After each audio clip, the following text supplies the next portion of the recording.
मेरे प्रिय विद्यार्थियों, आज हम आपको कक्षा 9वीं के इतिहास विषय के तीसरे पाठ भारत के सम्मुख आंतरिक चुनौतियाँ इसके बारे में अध्ययन कराने वाले हैं। बच्चों, ध्यानपूर्वक इस वीडियो में अंत तक बने रहिए, ध्यानपूर्वक समझने की कोशिश करिए। और अगर हमारे इस चैनल को आपने सब्सक्राइब नहीं किया तो सब्सक्राइब करिए, और भी बहुत सी जानकारियाँ आपके पास पहुँचती रहेंगी। तो चलिए बच्चों, स्टार्ट करते हैं। तो देखिए, अभी हमने जो बच्चों पढ़ा कि भारत किस प्रकार से बहुत सी ऐसी चुनौतियों का सामना करते हुए किसी तरह आज़ाद हुआ, गुलामी से अंग्रेज़ों की किसी तरह आज़ाद हुआ। लेकिन आज़ाद होने के बाद भी बहुत सी ऐसी आंतरिक चुनौतियां रह गई, भारत के सम्मुख बहुत सी ऐसी आंतरिक चुनौतियां रह गई।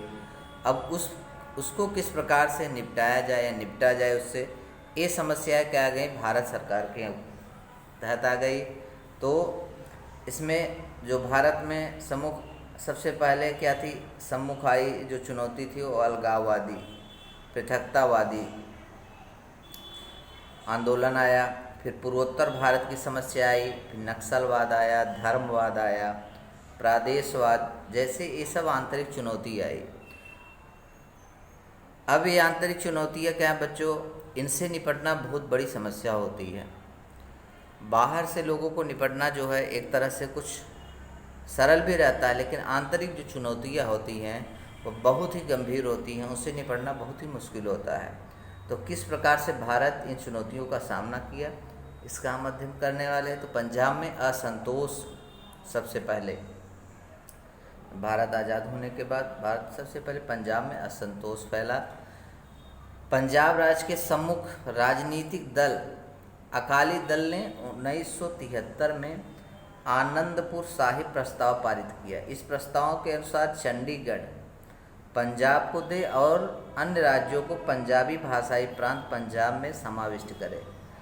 सेना में पंजाबी भाषियों की संख्या में वृद्धि करे। पंजाब राज्य की अधिक स्वायत्तता दे, जैसी अनेक बातों की मांग रखी गई थी।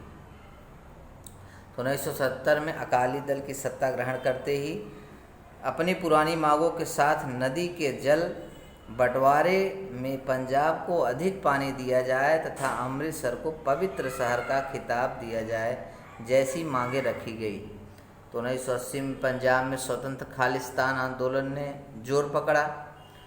इस 1980 में पंजाब में स्वतंत्र खालिस्तान का आंदोलन इसके बाद चालू हुआ। इस अवधि में अकाली दल के नेतृत्व संत हरचरण सिंह लोंगोवाल कर रहे थे। वे स्वर्ण मंदिर में बैठकर अपने कार्यकर्ताओं को प्रदर्शन करने के विषय में निर्देश देते थे। स्वर्ण मंदिर की दूसरी और कट्टर खालिस्तानवादी जर्नल सिंह भिंडरावाले के आसपास शस्त्रधारी अनुयायी इकट्ठे होने लगे, जो शस्त्र से सुसज्जित रहते थे। जो प्रोटेस्टेंट होते हैं अनुयायी, उनकी बातों को मानने वाले से अनुयायी कहा जाता है। इसी अवधि में आतंकवादी गतिविधियां प्रारंभ हुई। वर्ष 1981 में संपादक लाला जगदत्त नारायण की हत्या के आरोप में भिंडरावाले को बंदी बनाया गया। इसके बाद स्थितियां बिगड़ती चली गई। परिणामतः स्वरूप में 1983 में पंजाब में राष्ट्रपति शासन लागू किया गया। तो सबसे पहले जो है 1983 में पंजाब में राष्ट्रपति शासन लागू हुआ। भिंडरावाला अकाल तख्त इस धार्मिक स्थान में रहने के लिए चला गया। अब भिंडरावाले के अनुयायियों को स्वर्ण मंदिर के परिसर में अपने नियंत्रण में ले लिया। परिणामस्वरूप पंजाब में शांति खतरे में पड़ गई और ज़्यादा समस्या। फिर दूसरा जो बच्चों समस्या आया वह था ऑपरेशन ब्लू स्टार था। स्वर्ण मंदिर से आतंकवादियों को बाहर खदेड़ देना मुख्य कार्य था ब्लू स्टार का। यह कार्य मेजर जनरल कुलदीप सिंह बरार को सौंपा गया। 3 जून 1984 को सुबह ऑपरेशन ब्लू स्टार अभियान प्रारंभ हुआ, 6 जून को समाप्त हुआ। इस सैनिक कार्यवाही में भारतीय सेना ने विलक्षण संयम बरतते हुए अपना कार्य किया। भिंडरावाले के साथ साथ अन्य दूसरे आतंकवादी भी मारे गए। इसके बाद 1986 में स्वर्ण मंदिर में पुनः एक बार आतंकवादियों के विरुद्ध कार्रवाई करनी पड़ी। इसे ऑपरेशन थंडर कहते हैं। तो कालांतर में पंजाब में शांति स्थापना के कार्य को प्रगति मिली। पूर्वोत्तर भारत की समस्या। पूर्वोत्तर भारत के 8 राज्यों का समूह है। पूर्वोत्तर भारत में कितने राज्य हैं बच्चों? 8 राज्य। असम, अरुणाचल प्रदेश, मणिपुर, मेघालय, मिजोरम, नागालैंड, सिक्किम, त्रिपुरा। इन 8 राज्यों के समूह को पूर्वोत्तर भारत कहते हैं। आपको याद रखना है, इन 8 राज्यों के न्यूनाधिक रूप से अंतर्राष्ट्रीय सीमा स्पर्श करती है। ज़्यादा से ज़्यादा जो दूसरे देश हैं उनसे लगे हुए हैं ये राज्य जो हैं बच्चों। तो यहाँ वंश, भाषा, संस्कृति, विविधता को लेकर अलगपन दिखाई देता है। इन क्षेत्र में जनजातियों को भारत की मुख्य धारा के साथ जोड़ने के कार्य की प्रधानमंत्री पंडित जवाहरलाल नेहरू ने पहल की थी। 1954 में नेफा, नॉर्थ ईस्ट फ्रंटियर एजेंसी अर्थात पूर्वांचल नामक क्षेत्र का गठन किया। यह प्रदेश भारत और चीन की सीमा पर स्थित तथा असम उत्तर की दिशा में बसी जनजातियों का प्रदेश है। पंडित जवाहरलाल नेहरू की मान्यता थी कि इस क्षेत्र की जनजातियों का विकास उनकी संस्कृति को सुरक्षित रखकर ही करना होगा। तो संविधान की 6ठी अनुसूची में इस क्षेत्र के विषय में विशेष प्रावधान किया गया और वर्ष 1965 में इस क्षेत्र का उत्तरदायित्व विदेश मंत्रालय को सौंपा गया। पूर्वोत्तर के इन प्रदेशों को मुख्य धारा में समाविष्ट करने के लिए वर्ष 1971 में पूर्वोत्तर परिषद कानून बनाया गया। इस कानून के अनुसार पूर्वोत्तर परिषद के कार्य निर्धारित किए गए। आर्थिक, सामाजिक क्षेत्र के समान हित, अंतर्राष्ट्रीय परिवहन, बिजली, साथ बाढ़ नियंत्रण आदि संबंधी केंद्र सरकार को सलाह देना इस परिषद से काम था। मिजोरम, यह भी ये क्या है बच्चों, एक भारत का एक राज्य है जो क्या है अंतर्राष्ट्रीय सीमाओं से संलग्न है, लगा हुआ है। पूर्वोत्तर भारत की जनजातियों का अपना प्राचीन इतिहास है। भारत स्वतंत्र होने के पश्चात भारत ने बहुल लुसाई टीलों वाले क्षेत्र के जिलों को प्रशासन संबंधी स्वायत्तता प्रदान की। केंद्र सरकार ने वर्ष 1954 में भाषावार प्रांत रचना आयोग का गठन किया। मिजो नेताओं ने स्वायत्त मिजो प्रांत की मांग करना प्रारंभ किया। वर्ष 1959 में मिजोरम प्रदेश में बड़े भीषण अकाल में मिजो नेता लाल डेंगा ने आम जनता के लिए बहुत कार्य किया।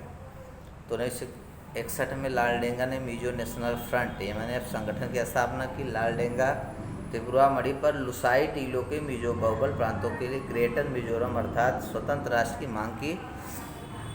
मार्च 1966 में मिजो नेशनल फ्रंट ने स्वतंत्र मिजोरम राष्ट्र अस्तित्व में आने की घोषणा की। प्रधानमंत्री इंदिरा गांधी ने इस विद्रोह को विफल बनाया।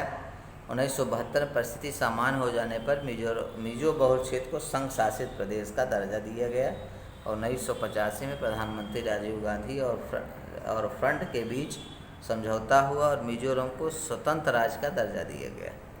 तो लाल डेंगा मिजोरम राज्य के मुख्यमंत्री बने। नागालैंड, नागा जातियों का पहचान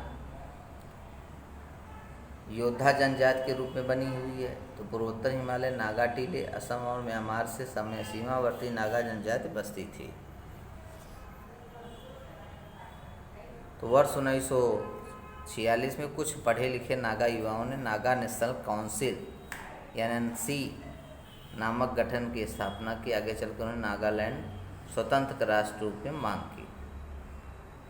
तो इसी प्रकार से बच्चों जो है इसको भी एक स्वतंत्र राज्य के रूप में नागालैंड को भी एक स्वतंत्र राज्य बनाया गया। असम 1983 में असम में बांग्ला भाषी स्थानांतरित बढ़ते हुए प्रभाव के मुद्दे पर ऑल असम स्टूडेंट यूनियन और असम गण संग्राम परिषद तीव्र आंदोलन छेड़ा गया था। वर्ष 1985 में प्रधानमंत्री राजीव गांधी, केंद्रीय गृह मंत्री शंकरराव चौहान और असम नेता प्रफुल्ल कुमार महतो के बीच समझौता हुआ और असम में घुसपैठे बांग्लादेशी नागरिकों को उनके स्थानों पर फिर से भेजना निश्चित हुआ।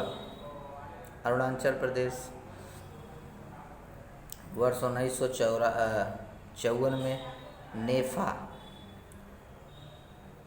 नेफा क्षेत्र की निर्मित हुई। 1972 में अरुणाचल प्रदेश उगते सूर्य का प्रदेश कहा जाने लगा।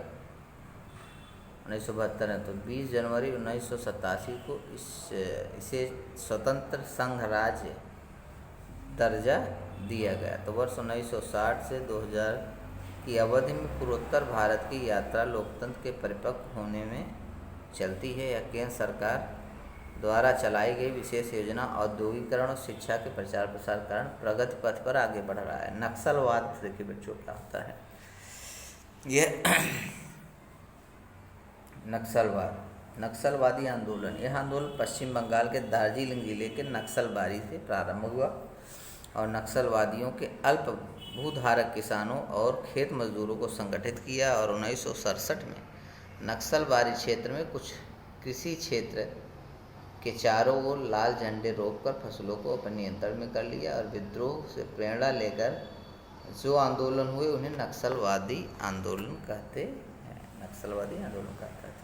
तो जमींदारों द्वारा किए जाने वाले आर्थिक शोषण के विरुद्ध आवाज़ बुलंद करने के लिए कृषि समितियों को स्थापित करना, बड़े जमींदारों की ज़मीनों को छीन लेना, उनका अलग परिवार में वितरण करना नक्सलवादी आंदोलन के उद्देश्य थे। आगे चलकर यह आंदोलन अपने उद्देश्यों से दूर चला गया और शासन का कोई भी उपक्रम या कल्याणप्रद योजना जनता तक न पहुँचे। इस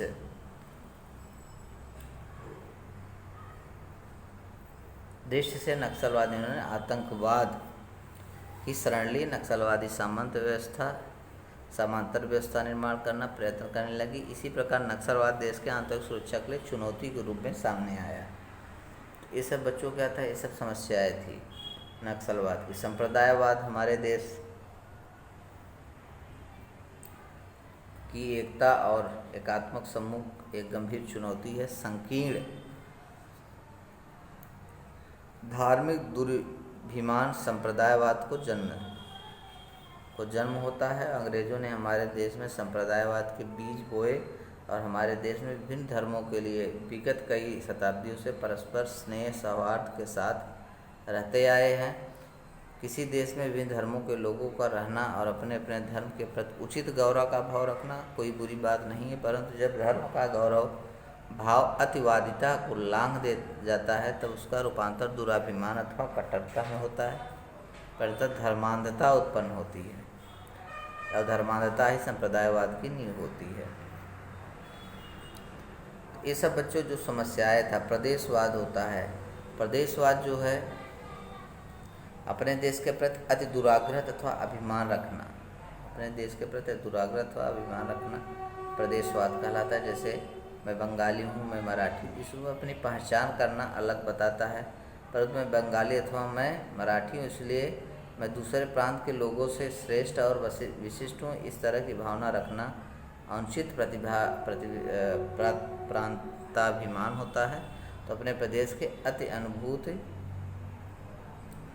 अनुभूत होने वाली आत्मीयता को ऐसे अनुचित प्रांत दुराभिमान के कारण विकृत स्वरूप प्राप्त होता है, जिससे बच्चों क्या होता है, उस राज्य में असंतुलन फैलता है। असंतुलित लोग क्या होते हैं, इसे शैक्षिक पिछड़ापन, बेरोजगारी, दरिद्रता, ये सब बहुत सी चीज़ें से ग्रस्त हो जाते हैं।